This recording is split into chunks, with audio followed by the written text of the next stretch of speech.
தமிழகம் எங்கும் கிளைகள் கொண்ட Annamal institute of hotel management and hospital management படிப்பில் சேர்வதற்கான அட்மிஷன் நடைபெறுகிறது. எடப்பாடி பழனிசாமி குறித்து நான் கூறியதாக பரப்பிய செய்தி பொய்யானது என தேமுதிக பொதுச் செயலாளர் பிரேமலதா விஜயகாந்த் தெரிவித்துள்ளார். செங்கல்பட்டு மாவட்டம் மேல்மருவத்தூரில் நடைபெற்ற தேமுதிக மாவட்ட செயலாளர் இல்ல திருமண நிகழ்ச்சியில் பங்கேற்று பேசிய தேமுதிக பொதுச் செயலாளர் பிரேமலதா விஜயகாந்த், கட்சி நிர்வாகிகளுக்குள் பேசுவதை கொண்டு தவறான செய்தி வெளியிட்டது கண்டிக்கத்தக்கது என்றும் கூறினார்.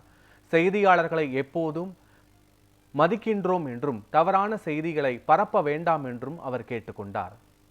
அண்ணனை பத்தி, எடப்பாடியாரை பற்றி நான் சொன்னதாக மிக தவறான ஒரு செய்தி தொலைக்காட்சிகளை பரவுது.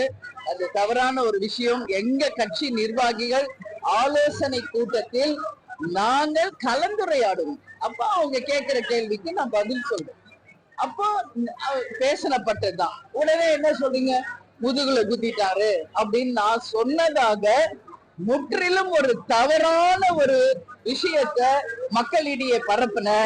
நிச்சயமாக அனைத்து ஊடகங்களுக்கும் என்னுடைய கண்டனத்தை நான் தெரிவித்துக் கொள்கிறேன்.